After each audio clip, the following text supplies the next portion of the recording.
right, listen up. This is the Music Scene Podcast. I am your host, Dave Cudrak. Today, we've got an incredible musician by the name of Jason Price. He goes by JP, and his handle name on all of his socials is Squadcar37. So most of you probably know him by Squadcar37. Anyway, I had an absolute blast talking with JP. We connected on so many levels. We totally geeked out over talking about modes when learning guitar, jamming with Steve Vai. He jammed with Steve Vai, Jack Butler himself from the Crossroads movie. And yes, we talked all about the Crossroads movie and why it's one of the greatest movies ever. And then also he bought art off of Joe Satriani, which is pretty amazing. Talked about his home studio setup, recording at the legendary Sun Studios. If you don't know what Sun Studios are or is, that's where Elvis Presley recorded most of his albums and many, many, many other famous artists. It's in Memphis. Anyway, he also does quite a bit of licensing his music for TVs and movies and things like that. So, you know, if that might be something you're interested in or at least curious about, this is a very educational episode. So we dive into all that stuff and have lots of laughs while we're doing it. So I've never met JP before. I've chatted with him briefly, online a couple times, but never hung out with him. But it felt like we were just kind of hanging out, having a good time. So I'm looking forward to more conversations with JP. Maybe I'll hang out with him one day if I'm ever in his area. But yeah, this is a fun one. So I really, really, really hope you guys enjoy this conversation with Jason Price, aka Squadcar37.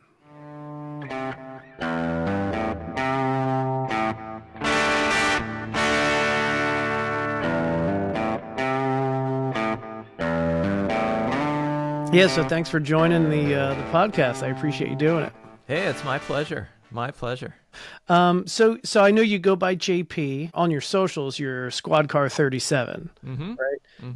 Can you tell me a little bit? Like, I'm curious where that handle came from. Why Squadcar37?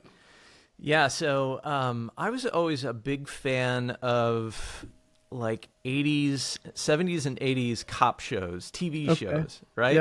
Yep. And I got to the point where I wanted to create a brand for my music production company.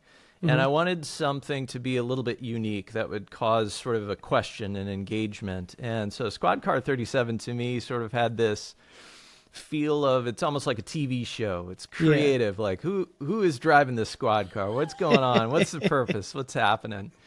Yeah. And I guess I was always, a big fan of like watching Cops growing up and sure. All the TV movie, Dirty Harry, all these, cop films. So very cool. There's no direct music connection to that other than just kind of a fun creative thing. And then I worked with a buddy who had a creative design company, and one of the folks on his team was super talented, and I commissioned them to create a logo for this concept, and that's nice. What they came up with. And it looks great on T-shirts. It does, yeah. Yeah, so it's got, I think, kind of a cool look to it. That's great. It's awesome. So your actual real name is Jason Price, right? Yeah. Okay. Yeah. It took me forever to find your first name, but you have a post on Instagram where Siri calls you Jason. I'm like, his name's Jason. That's right. And that sort of came out of, I guess there was a lot of Jasons at one of the places where I worked, and we just started going by nicknames and last names, and so I just went with JP to be short. Okay, makes sense. So we've been, I don't know if you remember this or if you remember me at all, but during, I think it was the height of COVID, must have been around 2020. I was sharing on Instagram, just me writing the occasional original riff, and then also me posting like riffs of like Metallica and AC/DC songs and stuff like that. And then out of the blue one day, you took one of my original riffs and you made a whole composition around it. Do you remember that? Yeah, of course. Yeah, Of man, course, it was yeah. awesome. I'm going to see if I can share this and then play it. I don't know if the audio is going to come through, but this is what you put together.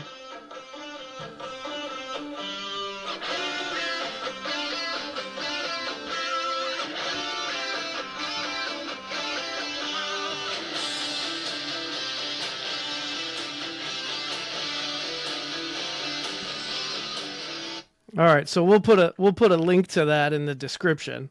But I thought that was super cool. That's the first time anybody's ever taken any of my stuff online and created something around it and built on it. I thought it was absolutely amazing. Dude, I had a blast, and that's what happens, right? So I was scrolling through that original post of yours popped up, and I was like, man, I just heard a connection to it. It was inspired me, and I was like, let's layer some harmony parts of that and see what that turns into, and hopefully he appreciates. Oh, I loved it. It was great. It was great. Awesome. On this podcast, we usually go through the musical journey of whoever the guest is, and you had said that your dad's always been an inspiration to you, and he was actually the leader of the Apollos back in the day. So tell me a little bit more about him and what he was up to. Yeah, so well, first of all, yeah, he got me into music, right? And my mom too. I mean, they were avid music listeners, and we had tons of records around the house and all kinds of stuff, from classic rock to, you name it. But my dad was in a band, yeah. In high school in Northern Virginia, he started a band called the Apollos. And the Apollos, the name sort of came from all that was going on with the Apollo space mission back then. That was kind of okay. That was kind of the connection. And they were, like a rock band, heavily influenced by the Beach Boys and other bands along that time. But I mentioned the Beach Boys because they were known for their harmonies. And so my dad played bass, he sang harmony, and they had basically everybody in the band was singing. So in their songs, they've got like really cool harmonies, and they would do cover songs of Beach Boys stuff. They won a competition, local competition, had the ability to record some tracks in a studio. And so they cut a record, and it's funny, you can go online and you'll find people selling this thing on eBay for hundreds of bucks if anybody can find them. Yeah, my dad has a bunch of them still left over and signed a bunch of copies for me, so I've got a copy as well.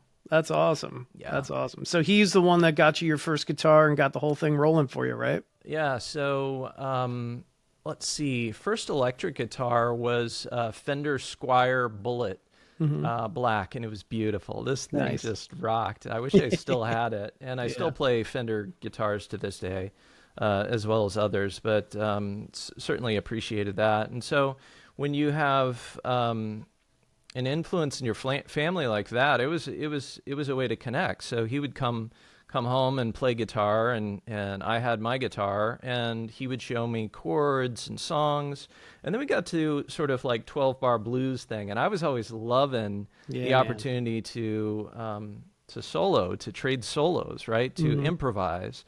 And so I learned a pentatonic scale and moved that puppy around, and and it was great. So like I'd play rhythm and he would solo, and we'd trade off, and it was just a great bonding experience. And he always said to me that one of the greatest moments for a teacher is when you teach a student to the point where they need to go beyond. They need to go to the next level. So you've sort of graduated them.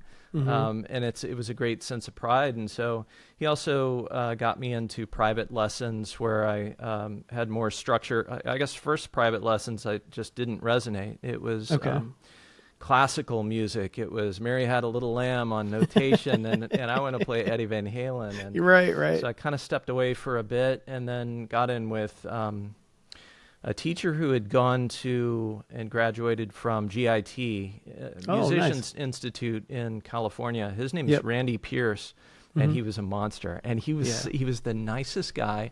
And I just remember, for those of you who give lessons or teach, it's more about like if you can connect with the teacher and they're playing stuff that you want to learn and you're hungry, man, it's a wonderful thing. And so back then it was, he would teach me pieces of songs that I liked. I would say, how does he play this? Show me this technique. Yep. And then then he taught me the modes. And so basically 7 scales that fit together, and you can play in basically any key and move things around, and it gives you a visualization on the fretboard on the guitar. Okay. Guitar's difficult to play, right? So, I'm nodding my head like I understand, but modes have confused me my entire life. it's really tricky. It's really tricky. So the first thing I did was, there's 7 scales, and basically they all fit together. The second note of one scale is the first note of the next scale. Right. And then once you get to the last of the scales that are put together, it's an octave, so it just repeats. Yep. So it's just like, basically, if you think of on the keyboard, all the white keys, they're basically all the modes. So the first mode, if you start on C, right? Yep. So you got C Ionian, D Dorian. So if you're playing in the key of C, pretty much all the white keys sound good. They work. Right. If you're in C major. Yep. C Ionian. Some sound better than others. That's why you discern that based on the chord structure and so forth. Well, anyway, Randy, going back to what you said, Dave, it took a while for it to even make sense. So I just learned them. How do you play the scales? What do they look like? How do they fit together? Once I learned those 7 scales, and then one day it sort of became an unlock in my mind, like, oh, if these notes in what I'm hearing, if I want to play to this and if I can isolate the root note, okay, we're playing an A. If I can isolate if it's major or minor, if it's major, then there's only a couple major modes it could be that start there. Okay. Then I audition another. Is it a natural 4 or is it a flat 4? If it's flat, then Lydian goes there. Then all of them always fit together the same way. Okay. So That it's like kind of sort of makes sense. It's a puzzle piece. So pick a note. Figure out what song you want to play to, figure out what the root note is, figure out what mode goes there. Once you do that, then all the other modes fit together, and then you can sort of visualize these dots on the fretboard of where your fingers are going to sound the most pleasing if you hit those notes. Then it's all about figuring out the best of them. Okay, so C Ionian, right, or AKA C major, I guess, right? Obviously, if I'm playing a scale or soloing over top of that, my root that I always want to come home to is going to be C. But if I'm playing in Dorian, like I guess it would be D Dorian, my root note is D, right? So if I'm playing so the piano helps, thinking about the piano helps me, because that's where I was getting confused. Like, well, if I'm starting on D, am I playing the D major scale? And then, but I'm starting to get it now, right? I still play all the notes that are in the C major scale, but my root is D. Is that right? Well, it's, yeah. What's interesting is if you're playing D Dorian, right? Yep. All the notes in the C major scale are D Dorian. Right. I think that's the connection I was missing. Yep. Yeah. Yep. So, for example, on the keyboard, if you're starting on D and you play all the notes that go up for 7 notes, that's going to be D Dorian. And really the modes are all about intervals, right? The amount of space between the notes. Okay, yeah. And so that's why when you're playing in D Dorian, you're playing D minor on the keyboard.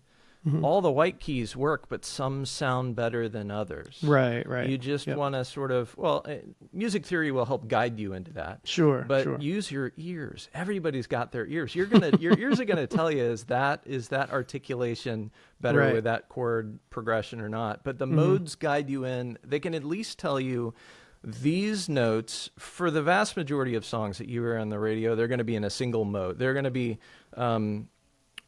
diatonic to a single mode. They're not changing keys a lot, right? Yep.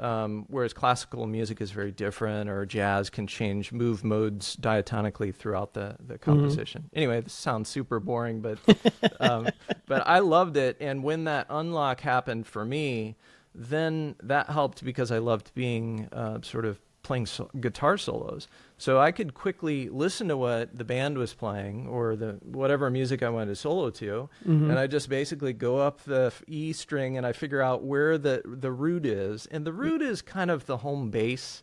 It can change, right? Your root can change in your root of a chorus might be different than the root of the verse, but Right. diatonically, all the notes should be the same. Right. Yep. Or very close at least. Yep. Very close at least. So with the modes, the simple thing I do is once you learn them and you know how they all fit together, listen to the song, go down the E string, figure out where that home bass is. Is it A? Then decide, is it major or minor? You know, that's the interval between the third, first, second, and third.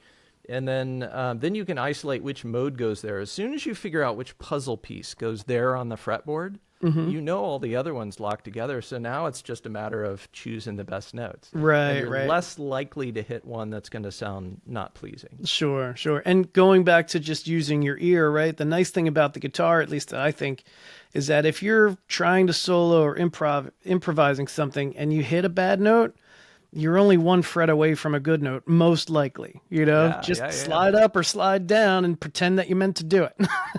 100%. Yeah, and that's a great strategy. And really, a lot of times you just call it a passing tone, right? Yeah, you just get to that next tone, and then if you hit it again a little later on, people just assume that was right, intentional. Yep, exactly. All right, cool. Let me see, my mic's a little hot. All right, that's better. Okay, so all right, so I do want to. I think we've got a lot to talk about with, the stuff that you're doing with AI. But before we get to that, I want to talk a little bit about what you're doing as far as like the current projects, or maybe they're past projects. I don't know. I was on your website, and you've got a list of, I guess it's companies that have used your music, I think, right? Yeah, so you've got MTV, you've got Google, there's the History Channel, Nickelodeon. So tell me about like kind of that portion of your career. What's that all about? Yeah, so one of the things that I always, everybody has different paths in music, and the one for me, going back to my dad and lessons and learning the guitar. And once I got to a point, probably in high school, where I learned the modes, and none of my friends knew the modes. They didn't understand that. None of my friends, I didn't really have a lot of musician friends. Okay. There would be someone who would claim to play the bass. They come over and you're like, oh man, this is not helpful. And so I got to the point where I would like create, guitar riffs and record them on a cassette and then play along with it. And I was like, man, this is fun. This is pretty cool. Yeah. And then my dad got me a Fostech 4-track recorder. And so I was like, oh my God, 4 tracks? There's 4 of me? Yeah, right. So we went from there to an 8-track reel-to-reel Tascam, and I was like in heaven. This is back in the day. For those of you listening who don't appreciate or never really understood what it was like to record to tape or not to record to your computer where you have unlimited tracks, you were limited by the amount of tracks. And so to be able to unlock up to 8 tracks, now it's like multiple guitar tracks, a bass track, and a drum machine only takes up 2. And so I loved the behind the scenes of it. I was less focused and excited about being the front man, being on stage, being in bands. And at that point, when I figured out I could do this stuff myself, I was like, I'll just, do it myself instead of teaching somebody else how to do it. And so I missed out perhaps on a lot of the fun and the opportunities to be in bands. Anytime I would do a band gig or a live gig, it was usually because it was a one-time event. Somebody needed something, and we would put a band together and do a show, etc. But most of the time, it was just me exploring music production. So I bring that up because that was sort of a primary focus early on, just like creating music and then improving music. And then I got to the point where I was like, boy, wouldn't it be cool to like have a tune on like TV or like in a commercial or like, how do you do that?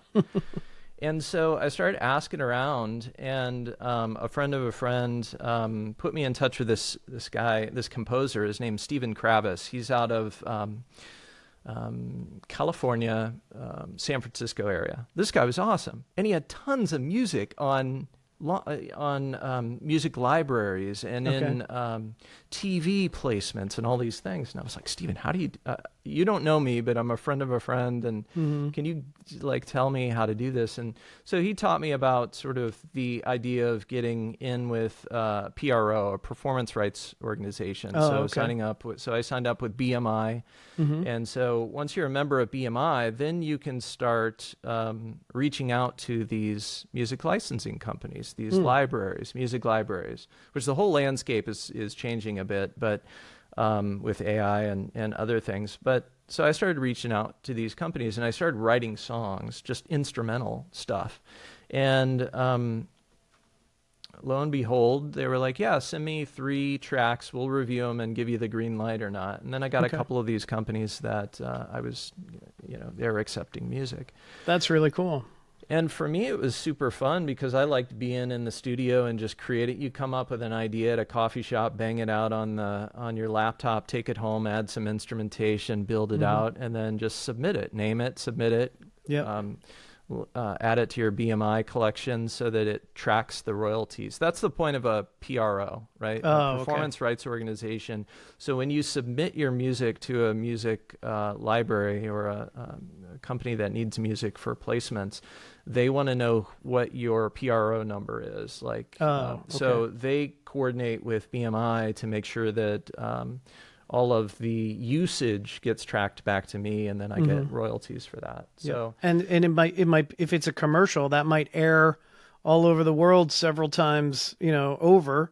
So they're keeping track, making sure you're getting paid whatever royalties, right? Is that how it works? Yeah, and so you'll get like quarterly statements from BMI, and then also the licensing companies to let you know where you've gotten placements and so forth. So the brands that you mentioned, the logos that you saw on the website, those were just a few of the brands that were associated with music that got placed. I mean, there were all kinds of fun stuff, like that TV show Catfish. They used a bunch of, and what was neat for me that I really liked, Dave, was that these music supervisors would send out blasts. They'd be like, oh, we need sort of creepy, eerie. They would use these adjectives to describe mood. And I was always obsessed with this concept of how you could make music create an emotion. Right?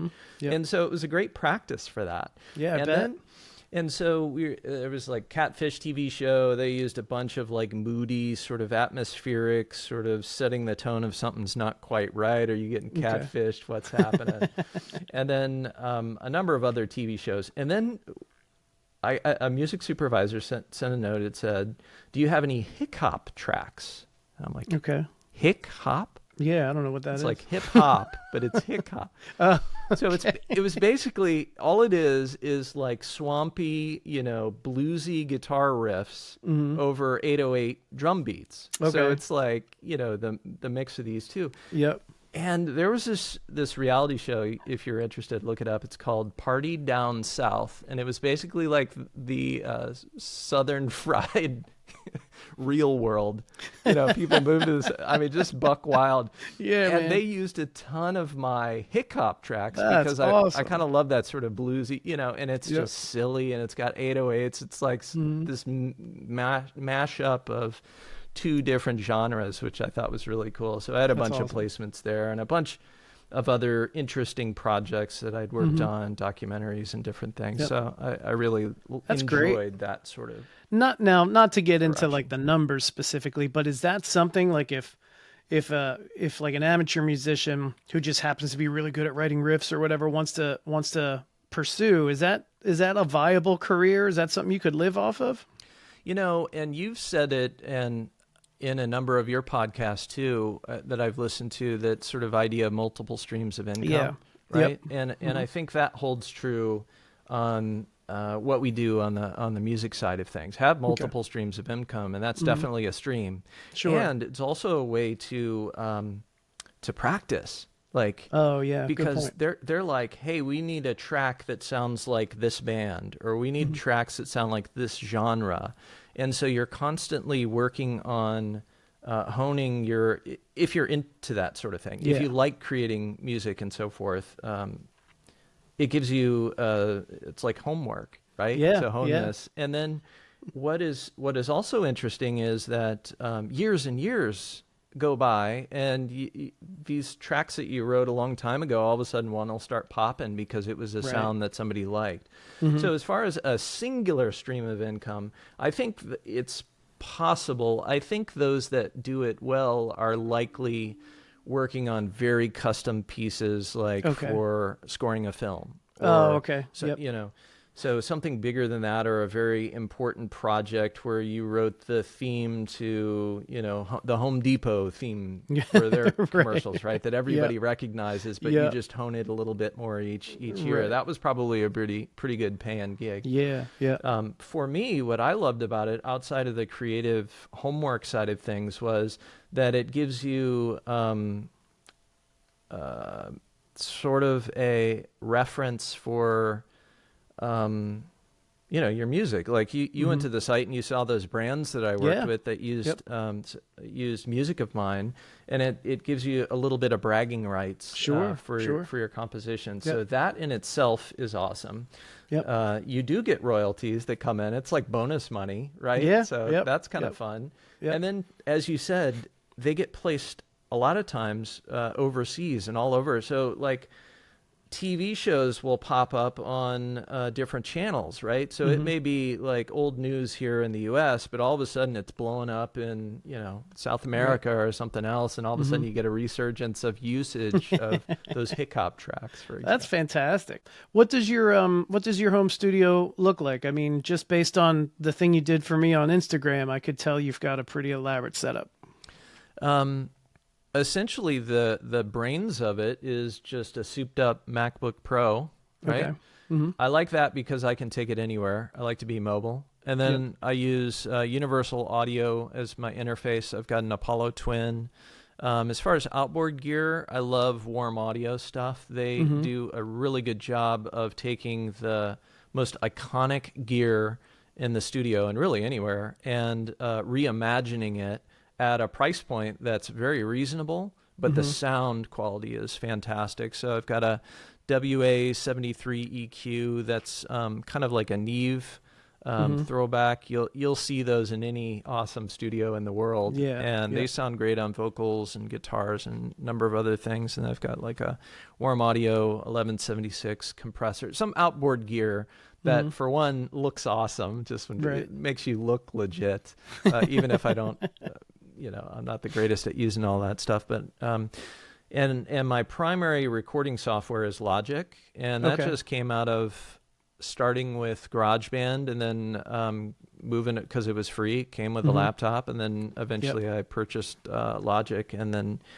it's just expands it. So Sure. Yeah, I'm in the GarageBand phase. I'm doing that now, and I've only got maybe 4 or 5 songs that are out, on Spotify, Apple Music, whatever, and all of those, except for one, all of those have been recorded just me on my laptop and on GarageBand, and then my one song, Firm Grip, my friend Chuck M recorded that in his little basement studio, but.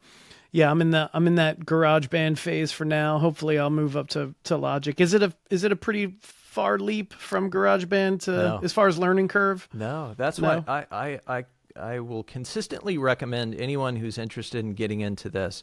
I'm a fan of Apple products, so a MacBook Pro, if you can get one, if you already have one, you're set. And it comes with GarageBand, so start there. Just get in there, get an interface, right? Get a nice microphone that you could use it on vocals and recording an acoustic instrument, and then you're off to the races. And then if you feel like you're getting to the point where you're getting familiar with GarageBand, Logic is not very expensive, and it puts you on that next level. So you start learning a DAW. This one is very, very similar, so the transition is easy to make to Logic, and then you're already moving in the right direction. So awesome. Talking about effects, you did a video, I can't remember the name of it, so help me out, but you did like a shootout with a Klon overdrive, right? Tell me about that one. And for those that don't know, the Klon is like the be all end all, right? It's the overdrive pedal that costs hundreds, if not thousands of dollars if you can find one. Yeah, because they don't make them anymore. And it goes back to Warm Audio. So the company I was telling you about that does the outboard gear, and that's sort of where they started with taking the most coveted studio outboard gear and microphones and recreating them so that they emulate in great detail the originals, but at a price point that musicians can actually afford, right? Right. And so it's fantastic. And they started doing this with guitar pedals. And I just I went nuts. And the first one, I actually have a couple here. The first one I ever did a video on was called the Foxy Tone Box. Oh, now, cool. This guy is it's based on an iconic fuzz pedal. And it's literally fuzzy. I don't know if you could. It's got like is this it? sort of It's got like peach fuzz on it. It's got like peach fuzz on it. That's cool. And so I got this thing, and I put together one of the dumbest videos ever, where I'm like doing ASMR with this thing in between takes. I had recorded a song with it, and I was demoing the pedal. But my idea was, I watch a ton of guitar demo pedals, pedal demos and other things. And they're all very standard and they're all very serious. Okay, here's the pedal. Here are the breakdown of the features and benefits. I'm going to turn this knob. Let me hit it with and without. Now I'm going to play this with it. It's very boring. So I like to try to spice things up. So when I got the synth, so I did that first video, and Aubrey and Bryce reached out to me. They were so nice on social media. Well, I pinged them first. I was like, there's this crazy video. Yep. And Aubrey's like, Bryce thought your video was hilarious. Nice job. We get a lot of videos, but that was really hilarious. I was like, oh, this guy's got a sense of humor. So so they have a version of the Klon, right? It's called the Centavo. That's this guy. Yep. Now, the Klon pedal is, just look it up. There's plenty of stuff on it online. They don't make it anymore, and because of that, it is and because of its sound, its unique sort of, I said fuzz, it's kind of like an overdrive, it's gain pedal, right? The idea is you can put it on a clean amp and it gives you an edge, just a beautiful edge. Or you can crank it and it gives you more distortion. Nice. You can add it to your pedal board and it gives you some lift. It's its own thing. So look up the Klon pedal. They created a version called the Centavo. Now on the Klon pedal, they had this mythical sort of centaur on it. Right. So as I was thinking, okay, I could do a pedal review and explain this, but wouldn't it be awesome? And I remember telling my wife this, and she just looked at me like I was crazy. I was like, what if in the middle of this, so I do the intro, I explain the pedal, I start demoing it, and then a portal opens up to another dimension, and a furry hand comes out, and it waves me forward, and I'm transported to this Greek pillared night scene with a centaur who's got a guitar, and he's playing this thing, and so we duel it out, and my wife's like, you need to find some music friends. Seriously, you need to find some music friends. That's fantastic. That being said, if you watch this crazy thing, because I actually pulled this off somehow, at the scene where I'm demoing it and this portal opens up, my wife came downstairs in the basement when I was filming this dumb thing, and I was like, oh my God, I need your help. Can you help me? She's like, what? What? I said, can you grab that leaf blower? And when I look at you, can you just blast me in the face off camera? Because I want it to look like the wind is blowing through this portal. So that's she's hysterical. like, oh my God. So she did it the first time she did it, I was laughing. So we had to do it again. She's like, oh my God. So she did it again. So if you watch this thing online, it's so ridiculous. It's so, first of all, it's a great demo of the pedal. I mean, in my opinion, it's but when I go duel this crazy centaur, it's the dumbest things you've probably ever seen on the internet. So I send it over to Aubrey and Bryce, I ping them. And next thing, I guess Bryce liked it, but I hadn't heard anything. And then I get this note from their VP of sales who's in China. He sends me a picture because they're on an Asian tour to promote this pedal to all of the folks like at guitar centers and all these things. And he said they had to have a translator.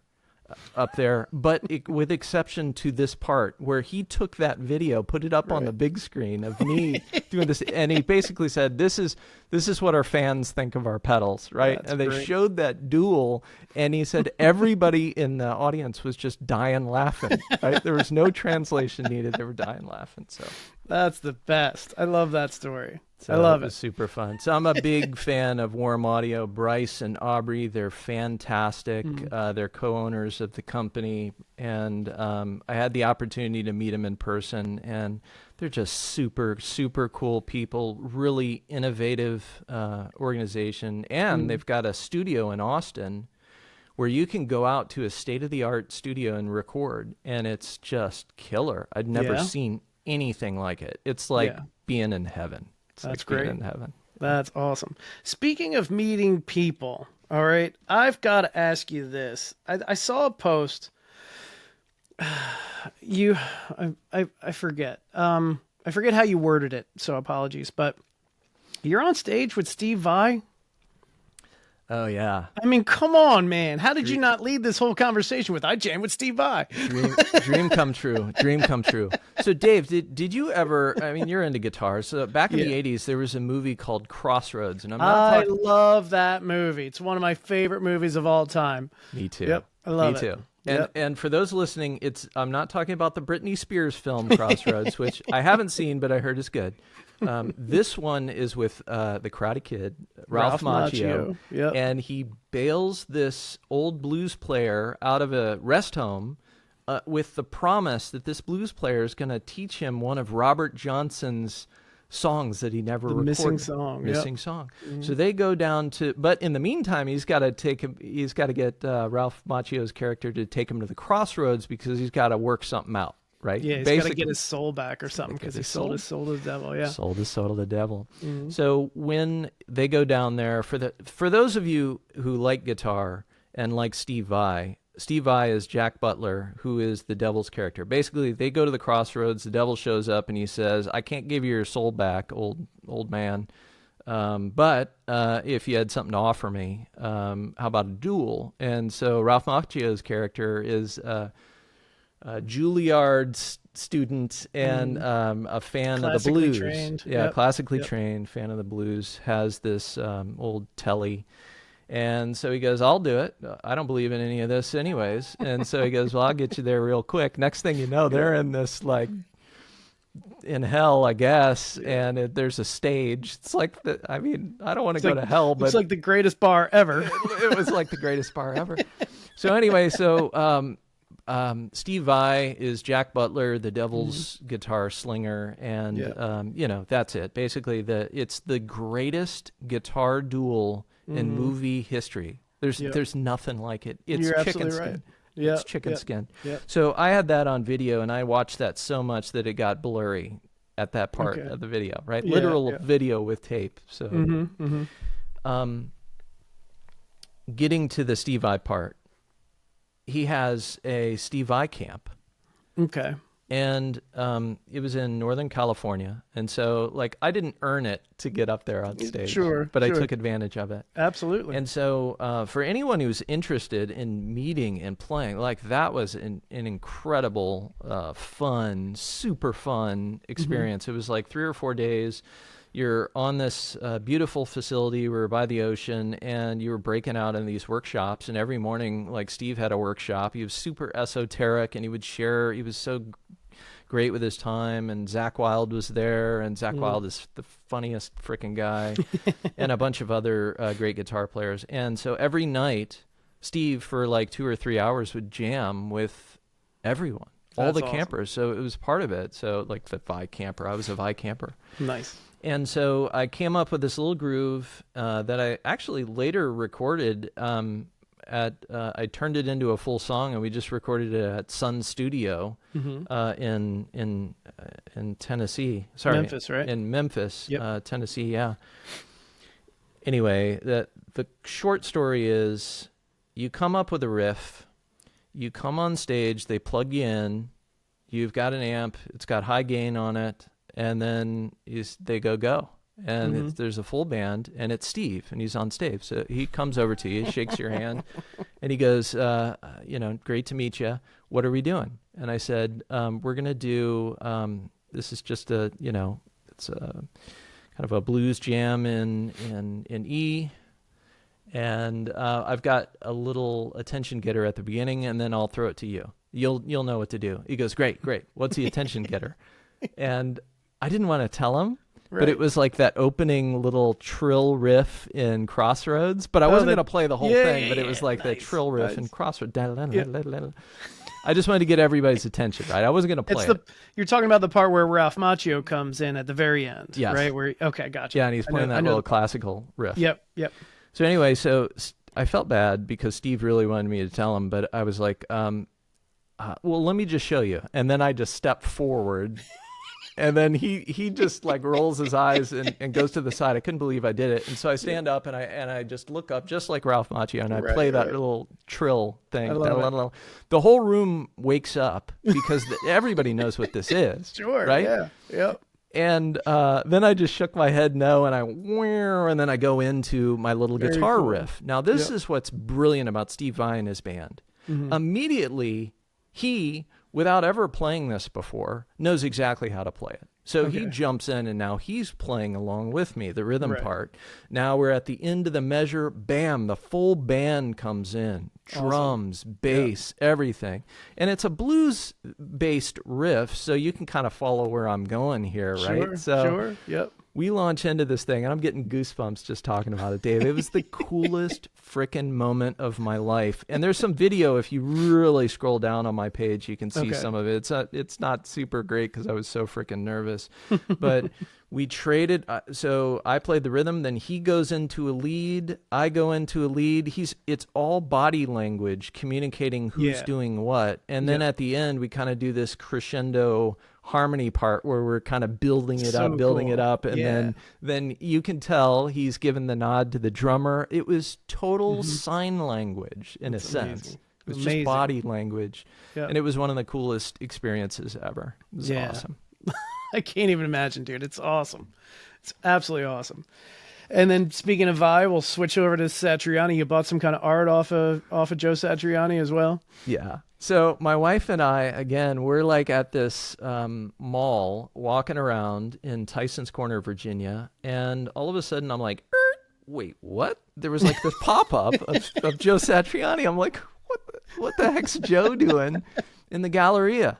What is going on? And it says, next weekend, Joe Satriani upstairs at the Wentworth Galleries is going to be there selling artwork, custom his artwork, and he's going to sign some of this artwork. So I'm like, oh my gosh, we got to do this. So we immediately go upstairs, and they actually had some of his art already done, waiting. They hadn't even brought it out yet. So I found a piece that was just crazy awesome, just super creative, aliens on it and all kinds of other stuff. And so we reserved it, and then I went to go to pick it up. Now, granted, Dave, when I was growing up, my two favorite guitar players were Steve Vai and Joe Satriani. Yeah, man. And so to be able to be on stage with Vai through that Vai camp, and to be able to meet Joe Satriani and spend 10 minutes asking him about his artwork and talking a little bit of guitar and shaking his hand and getting a picture, those were like... The young version of me was like giving the future version a high five. You know what I mean? So I was so those grateful. are definitely bucket list moments for sure. Yeah, that's great. Super fun. Awesome. All right, so let's talk about. I know you are. Hold on. How am I going to phrase this? The last few episodes, it's kind of ironic, or not ironic. That's probably not the right word. It's weird that the conversation around AI keeps bubbling up on this podcast. The last few episodes, and it's becoming a little bit more and more prominent. And I just had a conversation with a gentleman out here in New York City. I'm in New Jersey, and I spoke with a musician up in New York City called Ian Bamberger. We talked all about kind of AI, and then prior to him, I spoke to a songwriter in Nashville. Her name's Carly Zimmerman. She goes by Carly's with a Z, Carly's Creative on Instagram. Her latest post it's Carly Z Creative all together. Her latest post, she she grabs her phone. She's got a recording in the like voice memo of like a song with some chords, and puts it into some program. I don't know what kind of AI program, but it spits out like a male country singer, and it's like a fully produced track. It's like crazy, you know? So when I was talking to her, I was like, oh, I don't know, man. Like that sort of stuff scares me. Like, is it going to put an end to musicians as we know it? I watched your podcast with, I'm going to blank on the names now, but you basically did a podcast and your host or co-host was an AI. So Yeah. I found it interesting during that conversation. You're comparing how like when the synthesizer first came out, everybody thought that was going to be the end of live music because you had a whole orchestra just in one box and so on and so forth. So, and then also going from analog to digital recording, everybody thought that was going to be the end of musicians as we know it. So maybe you want to kind of elaborate on all of that and how you're actually embracing AI rather than running away from it, correct? Yeah, 100%. And I can only share my perspective on this, and everyone has to, you're going to have different opinions. I look at it as a new tool, right? I look at it as like, when I mentioned Sun Studio. So Sun Studio is known to be the birthplace of rock and roll. Why is that? Well, there was a band that was going there that on the way to the studio, the guitar amp falls out of the back of the truck and the cone is damaged, right? So they get there, and Sam Phillips, the owner and the studio engineer, he says, well, let's fix this. Let's put some newspaper in it and tape it into place and see how that sounds. And when they played it, it had a fuzz sound to it. It had a distortion to it that Sam was like, that's a new sound. It's the first distorted guitar. It came out of an accident. It came out of oh my gosh, we're not going to be able to record the guitar. And then you create distortion pedals. And I love harmonic richness in guitars, right? Yep. So, it's about the synthesizers. It's about something where a lot of times there's this feeling of trepidation, but when something new comes around, but creative people like us, I think are the best, those that are best suited to take new technology and push it to the limits, right? We take an amplifier, we crank it all the way up and we get distortion. We break it. We do it the wrong way to create something new because we're creative, right? And so I think AI is the same sort of thing. The train's leaving, you're either on it or you're not, right? So you might as well get in there and figure out how to use your creative skills to use this to either make you more efficient, to give you ideas if you're running out of them, to help you refine things more quickly, right? So for example, in Logic, it's had AI. Logic has a built-in drummer. It's called Drummer. Basically, you give it some parameters, it listens to other tracks, and it puts together a starting point drum track. Cool. So nice. You can adjust the sounds, make it sound great, or you just use it as a starting point. What I tried to do in that podcast with Circuit, I named my Chat GPT Circuit, and actually using the memory in Chat GPT before I even had the podcast, I just, engaged Circuit with voice, and I was like, hey, I'm going to name you Circuit. We actually came up with that together. This sounds so crazy. But that was the AI's idea. I said, it's great. And I'm going to do this podcast. I'd like you to be the host. How would we do that? How do we get around you not interrupting me? What sort of topics would be interesting? And I'm doing this while I'm commuting to work, right? So you have this conversation. And essentially it was just through Chat GPT. If you're not already, those listening, if anybody is interested in getting into AI or learning more about it in an easy, simple way, the first stepping stone, I would say the gateway to consider is just download the ChatGPT app, get the free version of it. Yep. Not only on your desktop, but get it on your phone and use voice and just talk to it. Have some organic conversations about whatever, and you'll start to see where it's going. So I think that your colleague that you mentioned that fed it a voice memo, it was likely Suno. Probably. Suno.com is one of those where you'll get mixed reviews. I think because musicians might think, essentially it's text prompt to music. Okay. You give it a text prompt. I need a rock song about blah blah blah. You don't even. You can give it lyrics. It can write its own lyrics, and then it gives you within seconds 2 or 3 sample songs, and then you can iterate on that, etc. Okay. Now you might think, wow, right out of the gate, that's gonna. What's the good in that? But for my dad, who I mentioned earlier. He's at a point with his health where he's had shoulder surgeries and surgeries on his carpal tunnel. He's not able to play the things he could. But he got into Suno, and it was writing these songs very specific about the things that he wanted the songs to be about, and he was having so much fun. Yeah, so that's awesome. It opened up a new path for him, and Another cool way to use like ChatGPT, like some use cases, is vocalist.ai. Let's say that you're writing a song, but you really, man, this would be great if it was a female vocalist, right? It would really serve the song.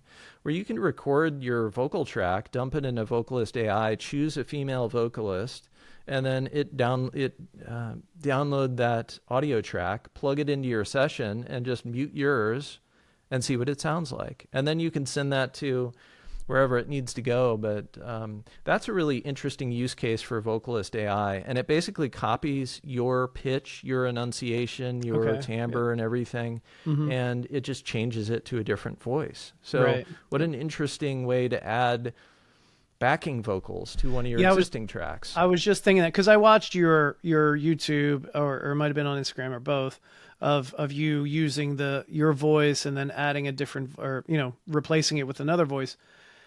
I didn't think about it until you just mentioned it. Like, that would be great for someone like me who just records in my living room, right? Like, if I'm trying to do like some backing vocals, then maybe add a completely different person using AI, in my own living room at 3:00 in the morning, rather than having to hire somebody else. I know that might sound awful to people who want to make money as session musicians, but as like an independent solo guy trying to get by, that's a viable option for me, Well, the other thing is selling your vocal likeness. Vocalist AI, they're actual human singers who have offered to be cloned for a fee to be part of that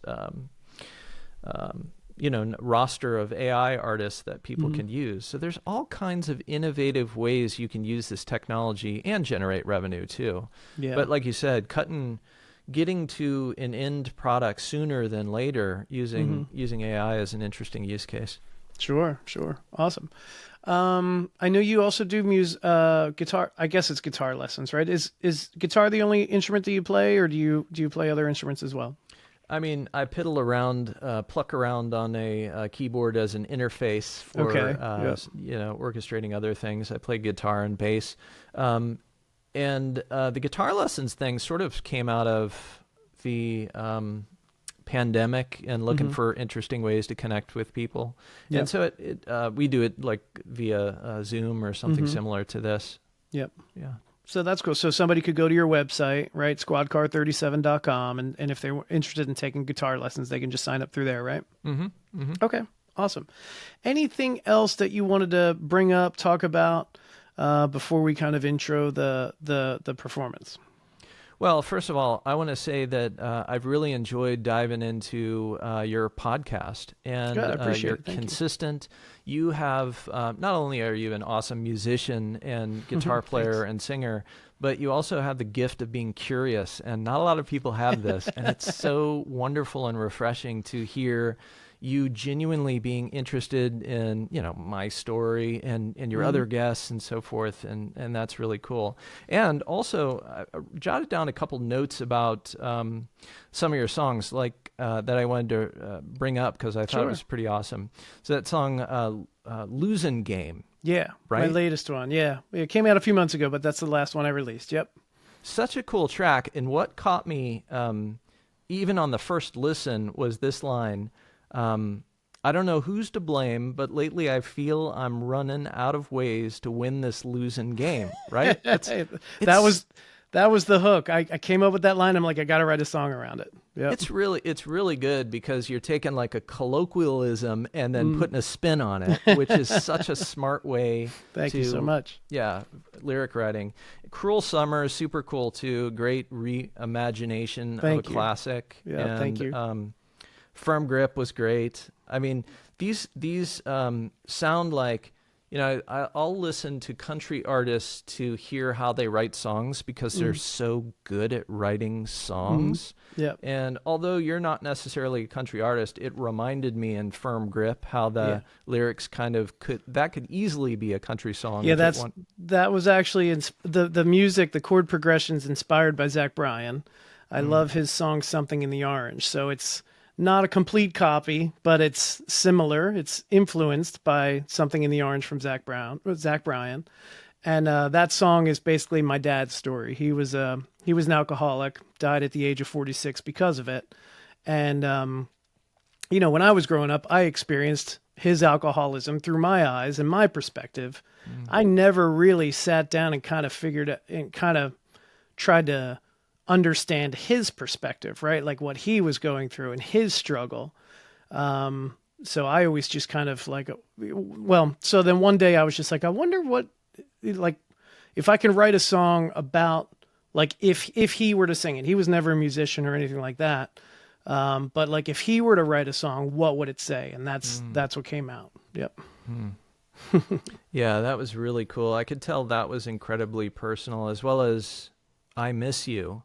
That's about my dad's passing away. Yeah. Yeah. That was the first song I ever wrote. And it literally took me like 10 years to write. Cause I never had a bridge to it. And then finally I added a bridge and I'm like, okay, now it's done. But it was literally like a 10-year project. Wow. It's interesting how those two are connected. And now I get it. Yeah. Super cool. Really personal. Yeah. Really heartfelt, I think was another note I wrote on those. Thank you. Anyway, I enjoyed exploring that. Thank you. I appreciate it. Thank you so much. That means a lot. I appreciate it. Thank you. Yeah. All right. So I think we're going to do, instead of a live performance, we're going to do a recording, right? You're going to send me a recording and we'll pop that in here at the end. Tell me about the song that we're going to hear the performance of. Yeah, so it's called Sun, and I made a couple references to Sun Studio in Memphis. A buddy of mine, John C., who is a killer drummer, we first went to Warm Studios a year or so ago and recorded a track just because their studio looks so freaking awesome. I wanted a reason to get down there and check this out and see Aubrey and Bryce. And it was so fun, Dave, that we decided we're going to do this every year. We're going to pick a studio. We're just going to write a song and go record it, and it's going to be like our Disneyland. And so he's a super talented guy. We're into the same sort of stuff. And so we wrote the song Sun and recorded it at the legendary Sun Studios where Elvis was, found, essentially, discovered. Right. Okay. Johnny Cash. I mean, like, look up Sun Studios. So many names. Jerry Lee Lewis, and we're literally in that room where Elvis stood and that's awesome. Recorded vocals. So it's called Sun, and we had a lot of fun. All right. Awesome. Well, I'm looking forward to hearing it. And once again, JP, thank you very much for being on the podcast. I really appreciate you taking the time and chatting about, your story and everything else. And it was great. I had a blast. Thank you so much. Hey, it's my pleasure. Thanks, Dave. There we go.